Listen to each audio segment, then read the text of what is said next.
Teman-teman, sistem tanam paksa menuai kritik dari berbagai pihak, termasuk dari orang-orang Belanda sendiri. Mengapa demikian ya?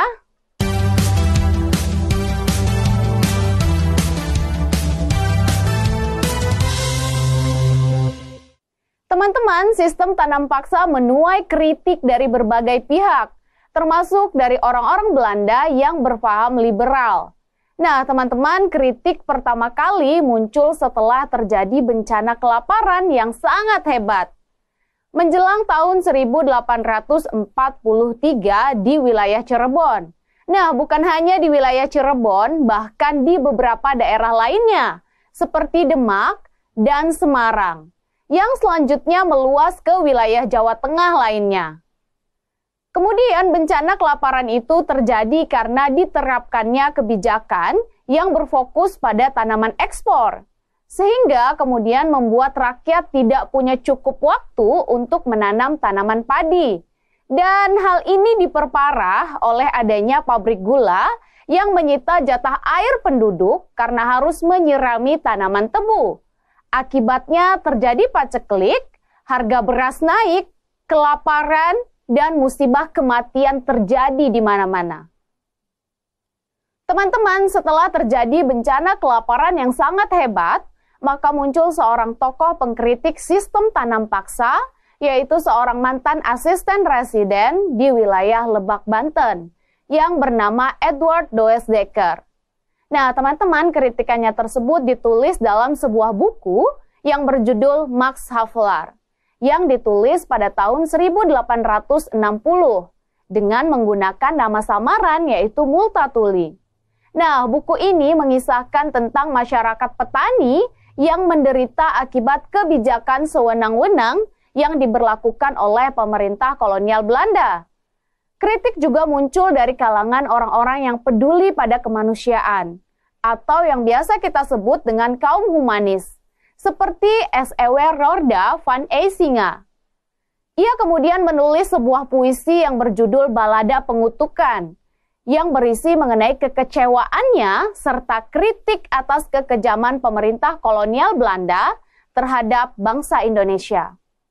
Nah, selain itu, puisi buatan Eysinga ini berisikan muatan provokasi kepada bangsa Indonesia untuk melakukan perlawanan terhadap pemerintah kolonial Belanda.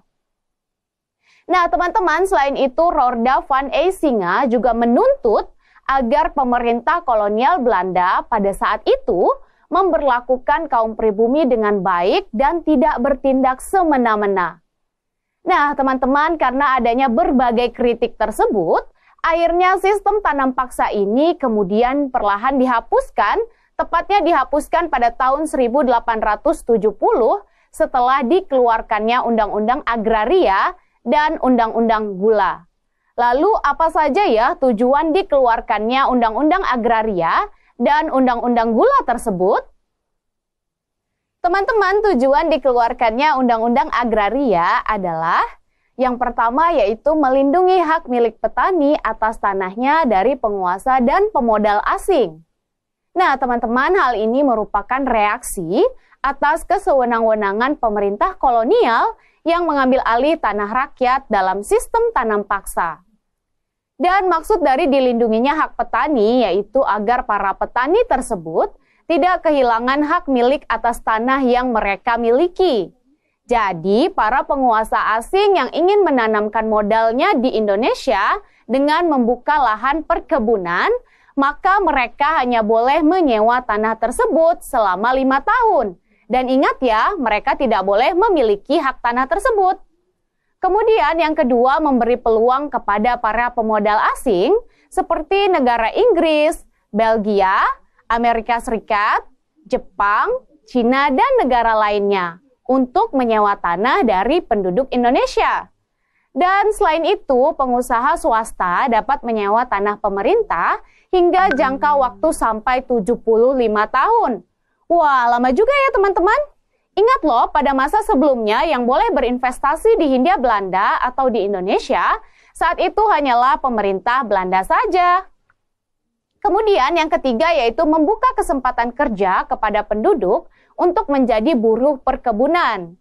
Dan sementara itu, Undang-Undang Gula bertujuan untuk memberikan kesempatan yang lebih luas kepada para pengusaha gula. Untuk apa sih, Kak?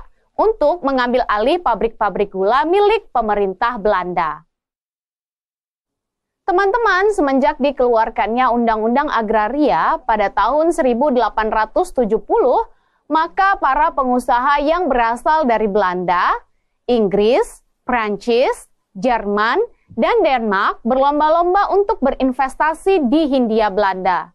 Dan beberapa perusahaan perkebunan kemudian didirikan, seperti perkebunan tembakau dan karet yang berada di wilayah Sumatera Timur, kemudian perkebunan tebu yang berada di wilayah Jawa Tengah dan Jawa Timur, serta perkebunan teh dan kina yang terletak di wilayah Jawa Barat. Nah, sejak itu maka era liberalisme ekonomi pun dimulai di Indonesia. Lalu bagaimana ya penerapan era liberalisme di Nusantara saat itu?